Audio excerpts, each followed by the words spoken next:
जय जिनेन्द्र। जीवमजीवं दवं जिणवरवसहीन जीर्णलीदिष्ठं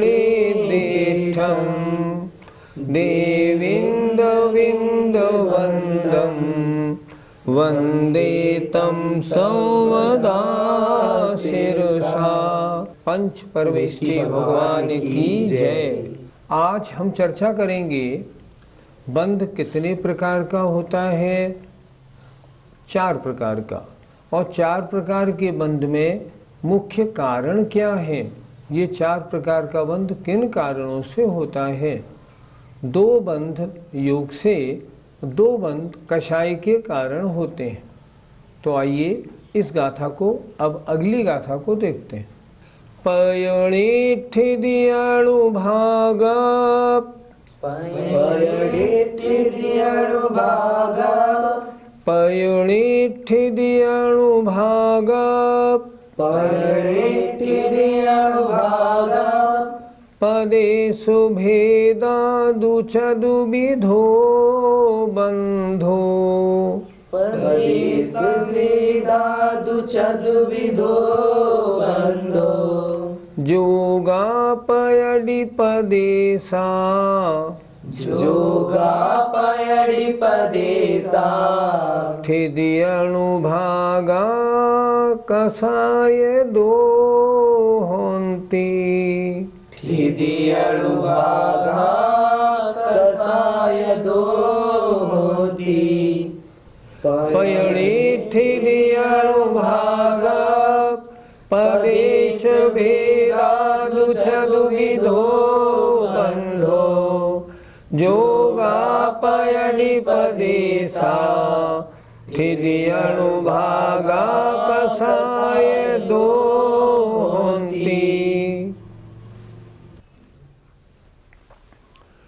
पिछली गाथा में, पिछली पाठशाला में हमने बताया था आत्मा और कर्मों का एक में एक हो जाना बंध है। इस बंध में 4 विशेषताएं होती हैं। उन्हें हम कहते हैं बंध के 4 भेद होते हैं। गाथा देखें। पयणि प्रकृति बंध, ठिदि स्थिति बंध, अनुभाग अनुभाग बंध और पदेश और प्रदेश बंध। बंध के 4 भेद। प्रकृति बंध, स्थिति बंध, अनुभाग बंध और प्रदेश बंध।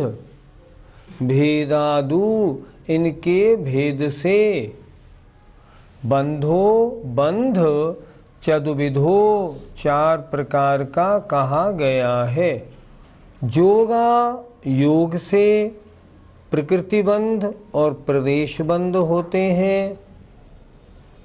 योगा योग से प्रकृति बंध और प्रदेश बंध होते हैं। और ठिदि माने स्थिति बंध और अनुभाग बंध कषाय से होते हैं। आत्मा में कर्म परमाणु आए और बंध गए। बंधते समय 4 विशेषताएं होती हैं।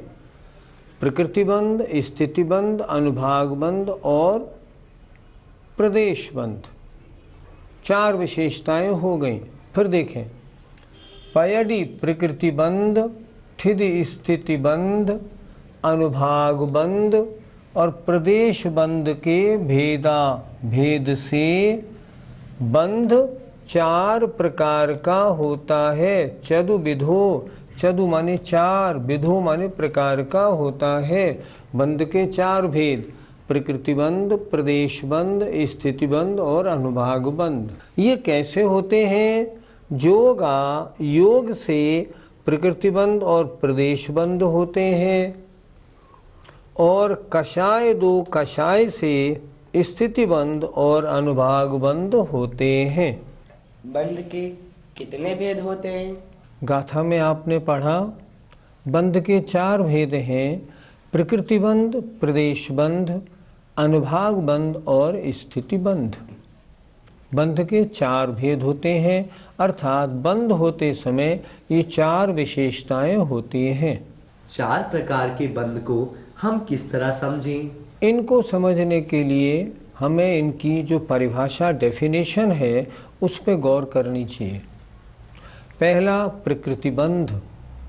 प्रकृति कहते हैं नेचर। नेचर माने स्वभाव। बंधने वाले जो कर्म परमाणु या कर्म वर्गणाएं हैं उनका स्वभाव क्या है? प्रकृति बंध, प्रकृति नेचर। दूसरा प्रदेश बंध। प्रदेश माने क्वांटिटी। बंधने वाले जो कर्म हैं उनमें कौन से कर्म के कितने प्रदेश बंधे हैं, किसके पास ज़्यादा किसके पास कम। तीसरा स्थिति बंध। ये जो कर्म परमाणु बंधे हैं ये इसी कर्म के रूप में कब तक बने रहेंगे, अथवा ऐसे भी समझ लें ये कर्म परमाणु आत्मा के साथ कितने समय तक चुपके रहेंगे, बंधे रहेंगे। वो स्थिति बंध। स्थिति माने ठहरना, कितने समय तक आत्मा में ठहरेंगे। और चौथा होता है अनुभाग बंध। इन कर्मों का फल तीव्र होगा, मध्यम होगा या मंद होगा। बंधने वाले परमाणुओं में से सबसे ज़्यादा परमाणु किस कर्म को मिलते हैं? आप सब भी नोट कर लीजिए। जितने परमाणु एक समय में आते हैं उनमें सबसे ज़्यादा शेयर वेदनी कर्म को मिलता है, उससे कम मोहनी कर्म को मिलता है, उससे कम ज्ञानावरण दर्शनावरण अंतराय को बराबर बराबर मिलता है, उससे कम नाम और गोत्र को बराबर बराबर मिलता है। और यदि आयु कर्म का बंध काल हो तो सबसे कम शेयर आयु कर्म को मिलता है। एक बार फिर देखना, जितने परमाणु बंधे, जैसे मान लो 100 परमाणु बंधे तो सबसे ज़्यादा परमाणु मान लो 17 परमाणु किसको मिले? वेदनी को मिले। उससे कम मान लो 15 परमाणु मोहनी को मिले। उससे कम 13 परमाणु ज्ञानावरण अंतराय और दर्शनावरण तीनों को मिले। उससे कम 12 परमाणु नाम और गोत्र को मिले। और अगर आयु बंध का समय है तो सबसे कम परमाणु आयु कर्म को मिलते हैं। इस तरह आने वाले कर्म में बंटवारा होता है। गुरुजी, किसी के सातावेदनीय कर्म बनते हैं और किसी के असातावेदनीय, ऐसा क्यों होता है? आत्मा के जैसे परिणाम होते हैं आने वाले कर्मों में वैसी ही प्रकृति पड़ जाती है। मान लो किसी को कोई दुख दे रहा है, किसी को पीट रहा है, उस समय जो वेदनी आएगा वो असाता वेदनी होगा। मान लो कोई पूजा कर रहा है, स्वाध्याय कर रहा है, उस समय जो वेदनी आएगा वो साता वेदनी होगा। आत्मा के जैसे परिणाम तदनुसार साता और असाता का परिणमन होके बंद होता है। क्या प्रत्येक जीव के बनने वाले कर्मों की संख्या समान होती है? नहीं होती। ये इस पर डिपेंड करता है कि उस जीव की क्रिया कैसी है। यदि किसी जीव की मन वचन काय की क्रिया तीव्र है, उसके आत्म प्रदेशों में कंपन बहुत ज़्यादा हो रहा है, तो आने वाले कर्मों की संख्या ज़्यादा होगी। अगर कोई जीव किसी की मन वचन काय की क्रिया बहुत कम है, उसके आने वाले कर्मों की संख्या बहुत कम होगी। मान ले कोई व्यक्ति चोरी करके भाग रहा है, तो जो चोरी करके भाग रहा है उसके कर्म बहुत आएंगे, मान लो 1000। और कोई व्यक्ति सामायिक में बैठ के बिल्कुल मन लगा के ध्यान कर रहा है, उसके कर्म कितने आएंगे? 100, कम आएंगे। अर्थात अगर मन वचन काय की क्रिया ज़्यादा है, आत्म प्रदेशों में कंपन ज़्यादा है, कर्म ज़्यादा आएंगे।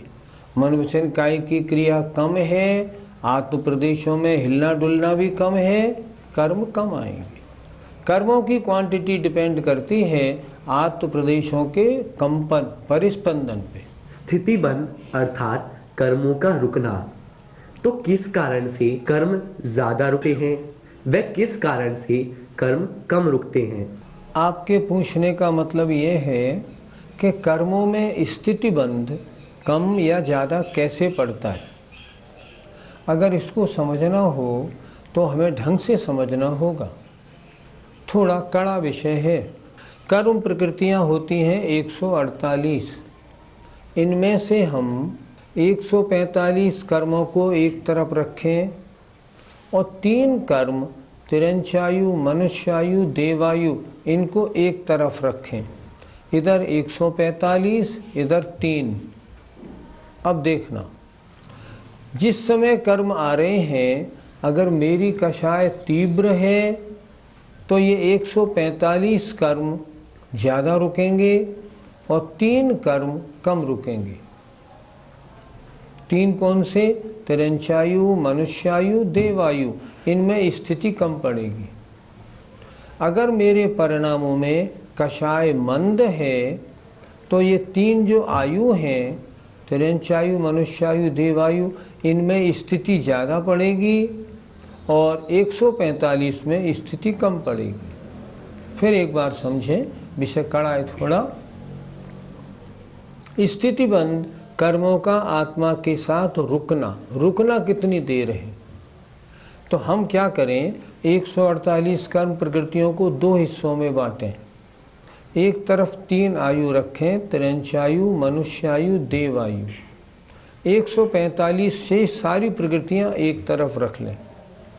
अब देखना, यदि जिस समय कर्म बंध रहे हैं उस समय कषाय तीव्र है तो 145 की स्थिति ज़्यादा होगी, 3 की कम। और अगर कषाय मंद है बनते समय तो 3 की स्थिति ज़्यादा होगी, 145 की कम। इस तरह स्थितिबंध में कम और ज़्यादापना होता है। क्या सभी जीवों को स्थितिबंध समान होता है? नहीं होता। सबसे कम स्थितिबंध 1 इंद्री वालों का, उससे ज़्यादा 2 इंद्री, 3 इंद्री, 4 इंद्री, 5 इंद्री असैनी का, और सबसे ज़्यादा स्थितिबंध पंचेंद्री सैनी को होता है। जैसे हम और आप हैं, हम मोहनी कर्म बांधें तो उसकी स्थिति बन सकती है 70 कोड़ा कोड़ी सागर। और अगर 1 इंद्री जीव मान लो पेड़ है, पेड़ जो जीव है यदि वो मोहनी कर्म बांधे तो उसकी स्थिति कितनी? 1 सागर। क्यों? उसमें क्षमता उतनी है, उससे ज़्यादा नहीं। इसलिए जीवों की जैसे जैसे इंद्री बढ़ती जाती हैं वैसे वैसे उनके स्थितिबंध की क्षमता भी बढ़ती जाती है। क्या पूरी स्थिति भोगे बिना कर्म आत्मा से अलग नहीं होते? अगर दशा सामान्य है तो पूरी स्थिति भोगे बिना कर्म अलग नहीं होते। अगर तपस्चरण आदि किए हैं तो तपस्चरण आदि के बिना तो स्थिति घट जाती है, या पूरी स्थिति पहले ही भोग के समाप्त करके कर्मों को नष्ट कर दिया जाता है। 2 बातें, अगर सामान्य दशा है तब क्या होगा, स्थिति पूरी भोगनी पड़ती है। और अगर तपस्चरण आदि की परिस्थितियां हैं, मुनि महाराज तपस्चरण कर रहे हैं तो बहुत से कर्मों का वो पहले नाश ही कर देते हैं, उनकी स्थिति सारी समाप्त हो जाती है और वो नष्ट हो जाते हैं। 2 तरह से कर्मों का छूटना होता है। किसी कर्म में फल देने की शक्ति कम या ज़्यादा कैसे होती है? इसके लिए भी हमें थोड़ा समझना पड़ेगा। हम ये करें, 148 प्रकृतियों में से जो पाप प्रकृति है 100 उनको एक तरफ रखें और जो 68 पुण्य प्रकृति हैं उनको एक तरफ रखें। ध्यान से, विषय थोड़ा सा कड़ा है। अब यदि जिस समय कर्म बन रहा है उस समय कषाय तीव्र है तो ये पाप प्रकृति जो 100 बंध रही हैं इनका फल तीव्र होगा और बंधने वाली पुण्य प्रकृतियों का फल कमज़ोर होगा। यदि उस समय हमारे कषाय की मंदता है तो जो पुण्य प्रकृति बंध रही है उनकी फलदान शक्ति ज़्यादा होगी और जो पाप प्रकृति बंध रही है उनकी फलदान शक्ति बहुत कम होगी। फिर एक बार समझते हैं। हम कर्म प्रकृतियाँ 148 हैं, उनको हम दो तरफ रखें। इनमें क्या है, 100 पाप प्रकृति हैं, 68 पुण्य प्रकृति हैं। तो इनका जोड़ तो 168 हो गया। प्रकृतियाँ तो 148 होती हैं। हाँ, रूप रस गंध स्पर्श की 20 प्रकृतियाँ दोनों में जोड़ी जाती हैं। वे पुण्य रूप भी होती हैं, पाप रूप भी होती हैं। तो 148 में 20 जोड़ने से 168 प्रकृतियों का बंटवारा किया जाता है। अर्थात पाप प्रकृतियाँ 100 एक तरफ, पुण्य प्रकृतियाँ 68 एक तरफ हमने रख ली। अब जिस समय ये कर्म बंधा हमारे कषाय की तीव्रता है, तो पाप प्रकृतियों का फल बहुत तीव्र होगा, पुण्य प्रकृतियों का फल बहुत कम होगा।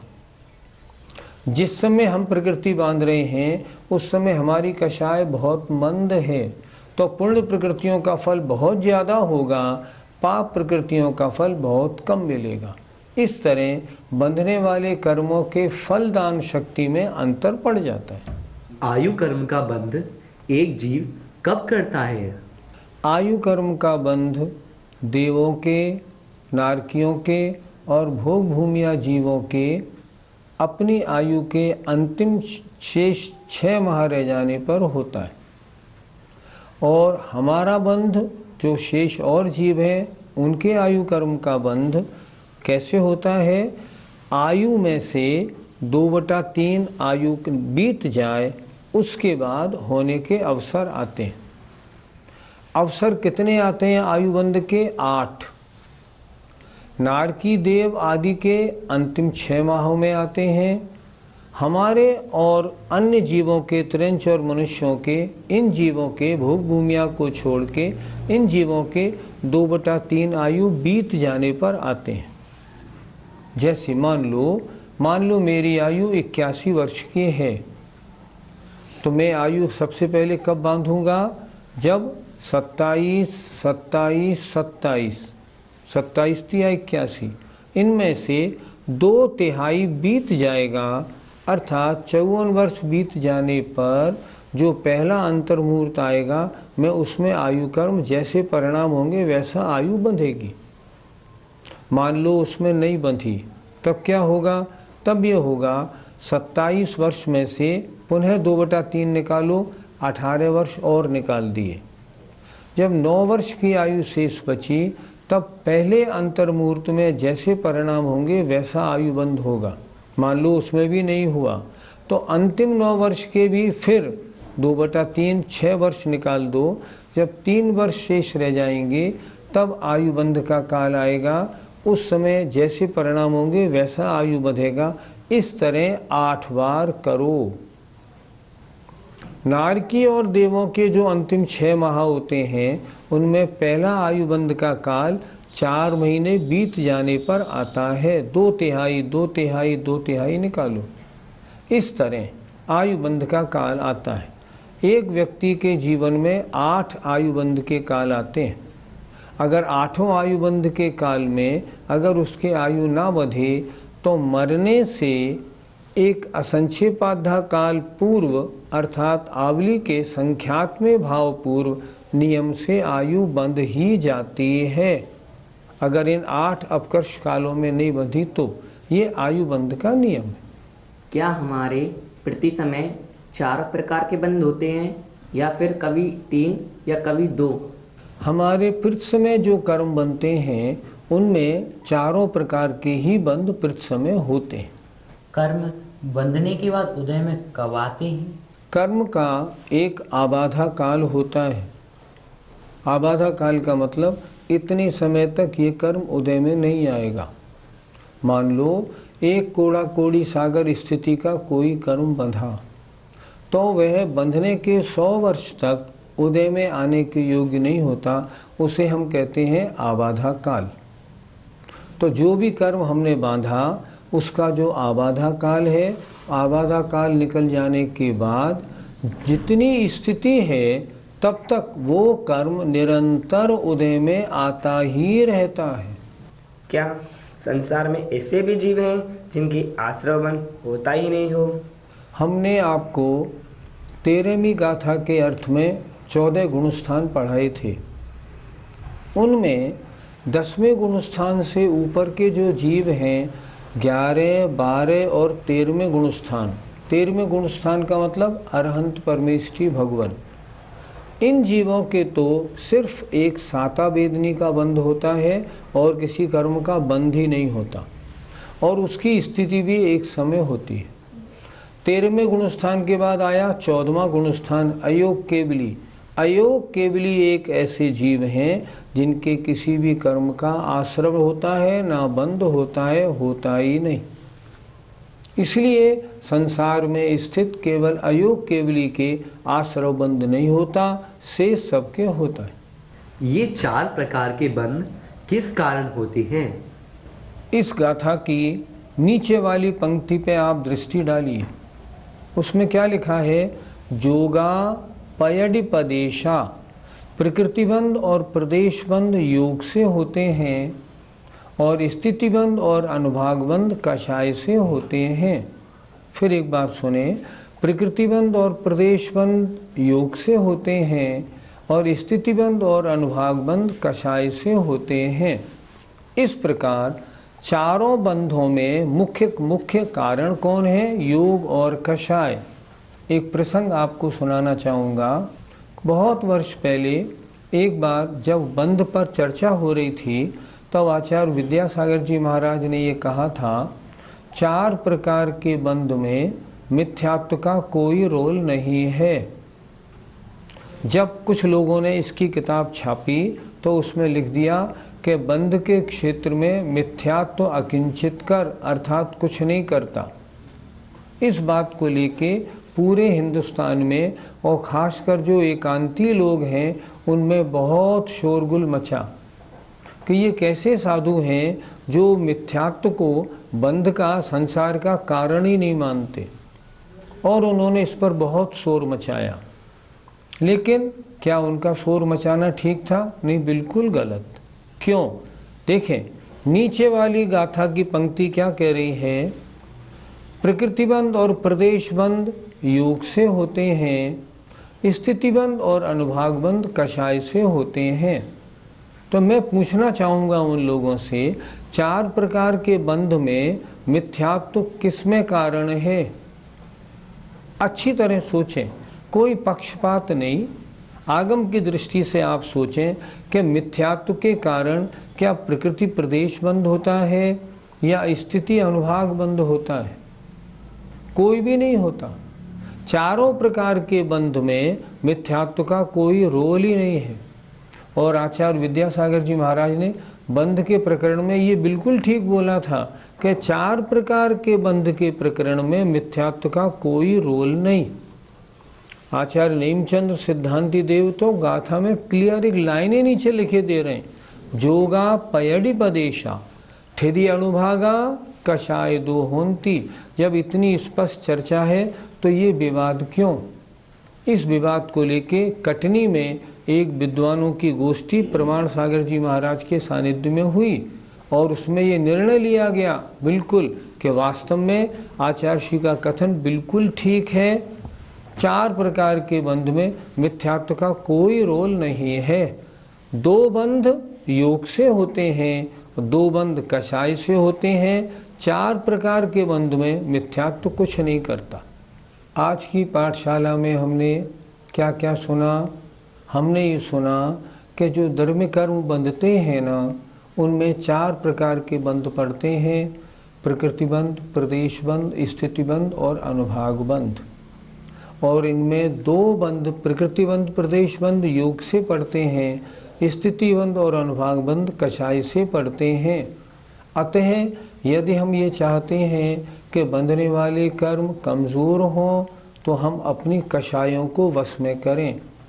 सबसे पहले मिथ्यात्व को हटाएं और कषायों जितनी मंदता हो उतनी मंदता अगर हम लाएंगे तो जितनी पाप प्रकृतियां हैं उनका अनुभाग कम होगा, स्थिति कम होगी और पुण्य प्रकृतियों में फल देने की शक्ति बढ़ेगी। उसके कारण अगले जन्मों में हमें मोक्ष प्राप्ति के लिए आवश्यक सुविधाएं जो होती हैं वे प्राप्त होंगी। अतः आज के इस पाठ से क्या शिक्षा लेनी है? हमें अपनी कषाय कम करनी है, योगों की प्रवृत्ति भी घटानी है। आइए, जय जिनेंद्र।